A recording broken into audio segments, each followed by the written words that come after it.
Fernando, hemos hablado de la novela que estás escribiendo, hemos hablado del Sodre, vamos a hablar de tu relación con el cine, sobre todo porque concretamente hay un hecho que actualiza mucho tu vínculo con el cine, aunque no es la primera vez que ingresás en el mundo del cine. No, yo en realidad ingresé al mundo del cine a través de mi querido amigo José Ramón Novoa, que es un uruguayo.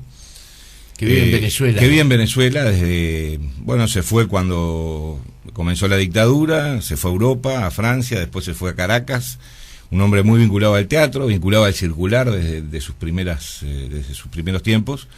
Y desarrolló una labor como cineasta en Venezuela muy importante.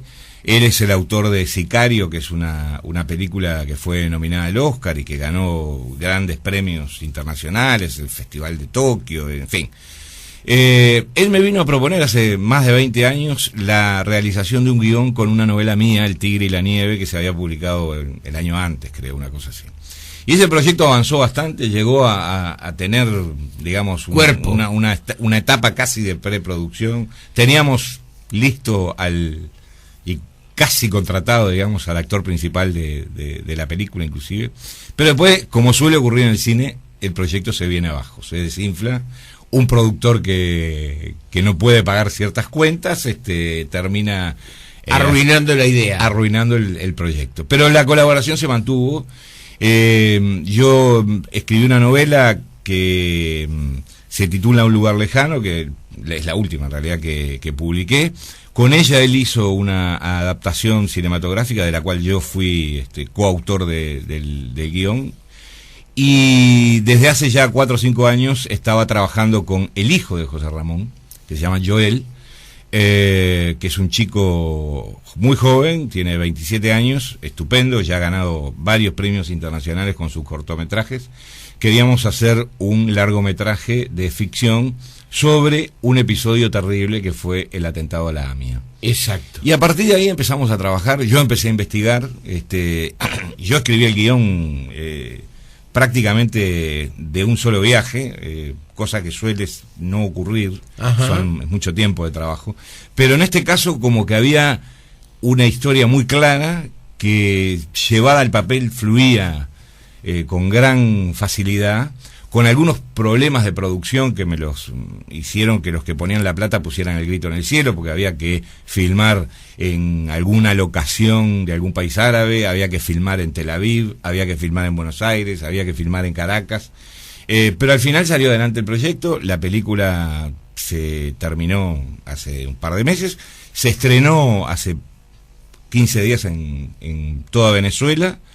Y bueno, y se generó una especie de escándalo internacional. Sí, no lo comprendí bien, ¿sabes? Nadie lo comprende. Es decir, los que lanzaron la primera piedra, por decirlo de alguna manera, nosotros pensábamos que podían ser sectores que opinaran respecto a la historia que cuenta la película, o respecto al caso original, a la AMIA. Claro. Sin embargo, no, fueron sectores que extrañamente acusaron a la película en Venezuela de ser antibolivariana. Es decir, de ser una especie de tiro por elevación contra el gobierno actual de Venezuela. Pero, perdón. Todo ser humano tiene derecho a ser un producto artístico o lo que sea que pueda ser considerado de pronto negador o anti el gobierno establecido. Entra dentro de las libertades. ¿Qué pasa? En Venezuela, yo me voy a hacer el ingenuo, Fernando. ¿Qué pasa? En Venezuela no se puede hacer una película que de repente contradiga principios bolivarianos. No estoy hablando bolivarianos de Bolivia, sino de Bolívar, sino que estoy hablando bolivarianos del chavismo. Es decir, me extraña ese tipo de circunstancia, ¿no? Sí, son extrañas porque además el primer dato que es muy curioso es que la película, toda la trama de la película se desarrolla entre 1991 y 1994. Sí. Es decir, entre que Chávez trama su golpe de estado fallido, es arrestado y está en prisión. Sí. Es decir, que la película no tiene ninguna vinculación con la historia bolivariana, por decirlo de alguna manera, de Venezuela. La historia está firmemente anclada en documentación existente. Pero bueno, justamente como es tan inexplicable ese ataque, que además fue un ataque muy severo, es decir, un ataque en el cual yo leí se pedía al gobierno que actuara, porque los que aparecen, digamos, solicitando eso son, entre comillas, militantes de base y ciudadanos de a pie, ¿no? Uh-huh. Supuestamente, que no sé quiénes son, no se identifican. Pero le pedían al gobierno que actuara, es decir, bueno, no hay que tener mucha imaginación para imaginarse a qué significa eso. Y además le pedían a las embajadas de Argentina y de Uruguay que actuaran, porque la película había sido también coproducida por Uruguay y por Argentina, que actuaran en el mismo sentido. Es decir, que lo que yo supongo que pedían era que la película no se pudiera exhibir en Uruguay y en Argentina. ¿No? Pero como era todo tan loco, lo primero que hice fue escribir una carta a quienes hicieron esa crítica, que en realidad ellos dijeron que bueno, que era tan grave la situación que hacían una denuncia. Sí. Les escribí, les envié una nota para que la publicaran en el mismo sitio en el que habían publicado la denuncia. No lo hicieron, ni siquiera me respondieron, hicieron oídos sordos. La gente en Venezuela empezó a reaccionar ante eso y 24 horas antes o 48 horas antes del estreno de la película, el Instituto de Cine de Venezuela dictamina que la película debe ir precedida de un documental sobre la lucha del pueblo palestino. Un documental de factura nacional, es decir, de factura venezolana. Claro.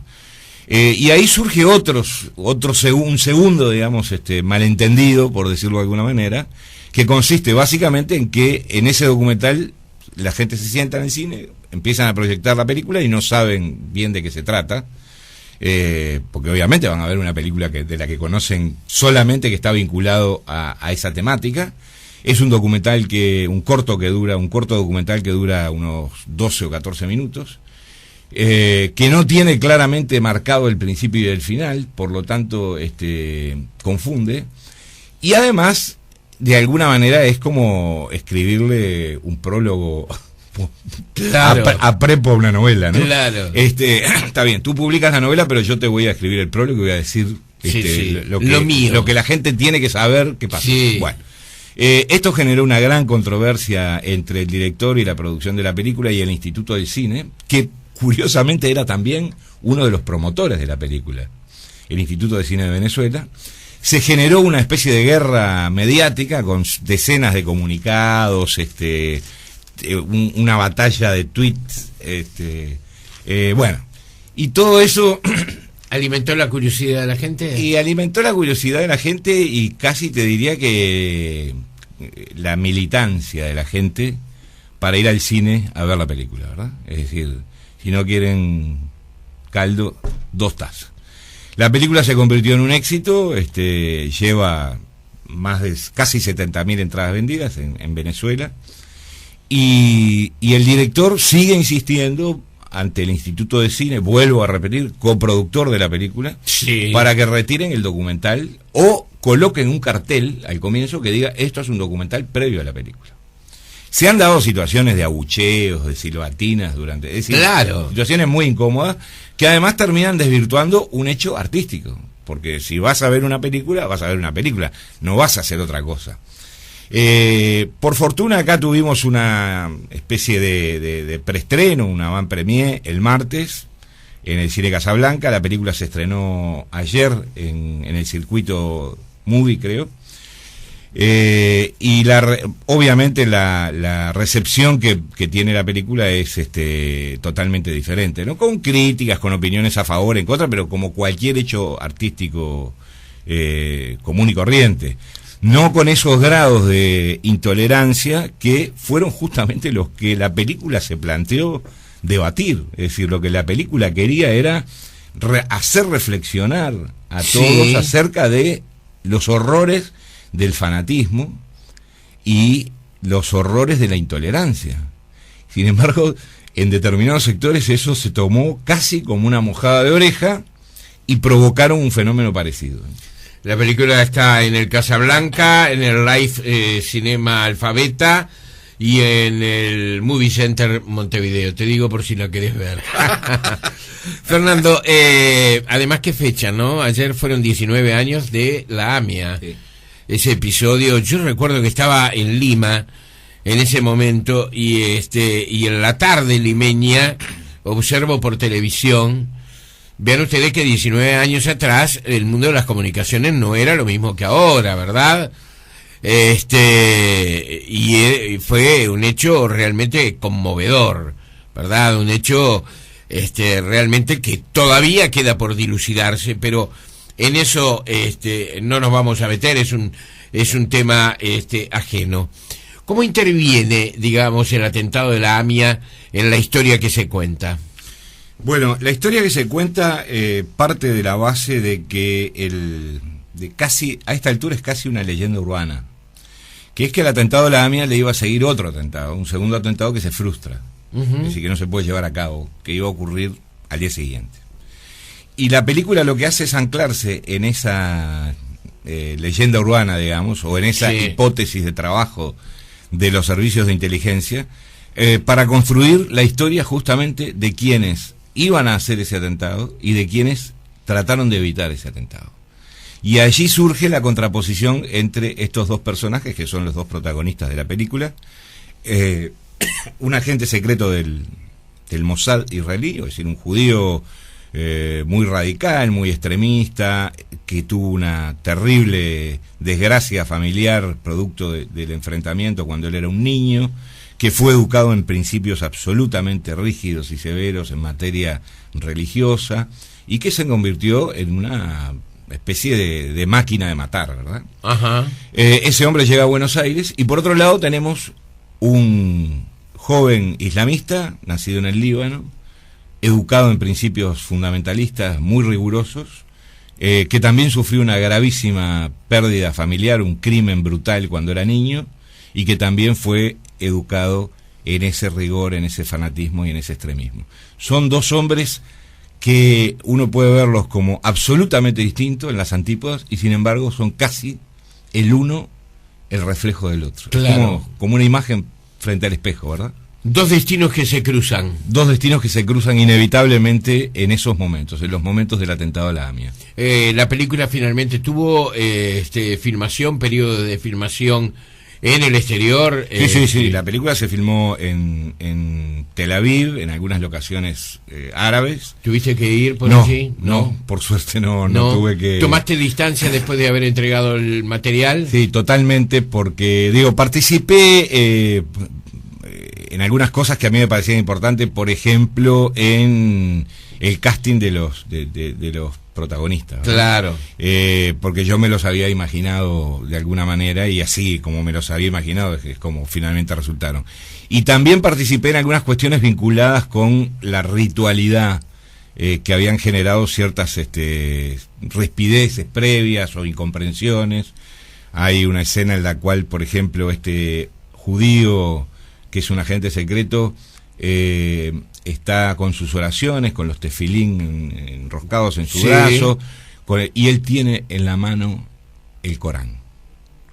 Y eso generó ciertas... Entonces, ahí tuve que, conversar, documentarme, hablar con gente, tratar de entender cómo era el proceso interno de un hombre para llegar a ese grado, de compenetración con otra cultura, con otra religión, gestos que para nosotros, católicos,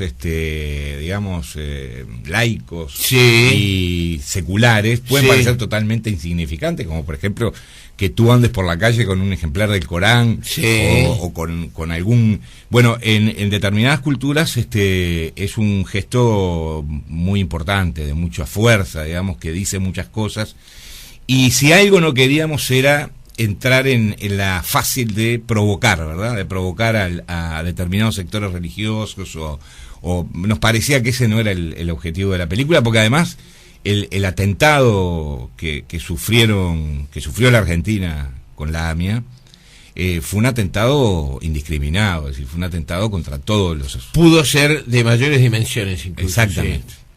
Con más muertos y todo eso. Me hace recordar esto... también, sin tratar de conectar, pero similitudes con la serie Homeland, en donde precisamente un norteamericano también de alguna forma que va a combatir a ese lugar tan estremecido de Oriente, ¿verdad? Termina incorporando para sí la religión musulmana. Sí, es muy frecuente eso, ¿no? Es decir, por ejemplo, el agente secreto del Mossad es un hombre que tiene una fuerte formación, una formación muy entera en la cultura musulmana, en la cultura árabe, habla perfectamente en árabe. Es decir, es un hombre que se ha movido en un territorio al cual ha llegado a conocer íntimamente. ¿Aparecerse en la película? Sí, una pequeña escena, pero aparezco de manera casi simbólica, ¿verdad? Fue un chiste. Fue un chiste, una guiñada. Exactamente. Como las de Hitchcock. Pero solo para los amigos. No, Hitchcock era muy famoso, entonces sí, la gente iba al cine para ver en qué momento aparecía él en esa película. Sí. En mi caso es una broma de amigos con el director y con el productor de la película. Claro, estaba observando críticas en las páginas de espectáculos aquí en Montevideo. Has tenido buena crítica, ha tenido buenas críticas, Esclavo de Dios. Sí, ha tenido buena crítica, y curiosamente en Venezuela, donde se han escrito literalmente cientos de páginas sobre la película, hay muy pocas críticas. Hay 4 o 5 críticas de cine, ¿verdad? Críticas que dicen, bueno, esta película tiene este problema, o tiene esta virtud, o no me gusta la música, o qué mal que está tal actor. No, de esas no hay casi ninguna. Que, bueno, te debe dejar más tranquilo. Bueno, el mundo del cine te ha acompañado en los últimos tiempos. Hiciste una cosa muy interesante con Sereñi y con Rosenkopf en su momento. ¿Te va conquistando? ¿Sabes que los otros días leí, ya que vos no solamente escribís, sino que sos gran lector, leí un artículo de Michiko Kukatami, la prestigiosísima y además ácida, terrible crítica literaria del New York Times, en la cual señalaba que la gran literatura se estaba dando hoy por hoy en el cine, la gran literatura norteamericana en el cine.